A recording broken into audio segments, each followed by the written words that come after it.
very quick story. May I do that? And it's a true story, unembellished. I went to a women's conference. It was October 1st, 2005. I'm coming back from this 5-day conference in Dallas, Texas. I can't wait to see, I haven't seen my children in 5 days.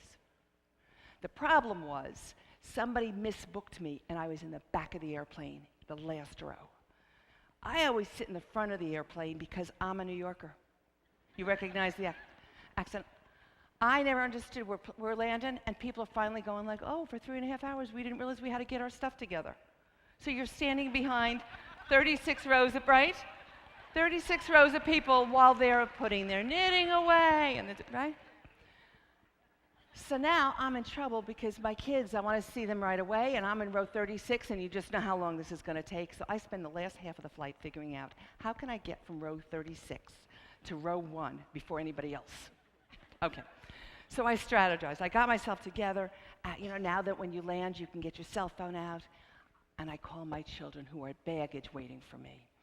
And meanwhile, the pilot is talking. I thought that was really rude because, I couldn't hear my kids really well.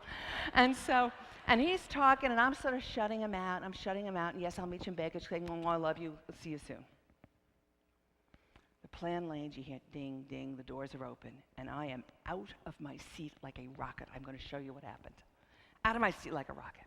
And I start walking, and I realize 4 rows up, nobody else is getting up. Okay? Then walking a little bit more, people are starting to clap. Well, I'm a public speaker. I'm used to people clapping all the time. I didn't think anything of it. Walking a little more, and now I'm thinking, do I have toilet paper stuck in the top of my hands? Did I sit in something? Walking a little bit more, now I know I really have a problem because now people are really clapping. I'm beet red because I know the problem is mine, but I don't know what it is.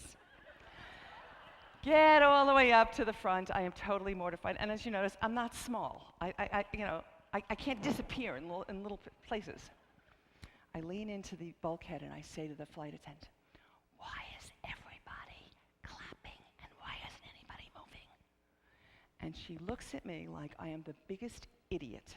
And she says, as we were landing, the captain asked if we would all stay seated so we could let our soldiers who are flying back from Iraq disembark first. Remember when I was on the phone? Yeah. And I look behind me over my shoulder, and there are 3 big young guys in uniform, full regalia, right? And I walked out, and I got onto the gang, and I turned. I said, I'm so sorry. I'm not usually rude. But you forgive me. Thanks for defending me and the rest of my family, blah, blah, blah. And I hadn't been able to stop thinking about it. And I realized from that experience that even the best leaders, the smartest people, need to know when to follow.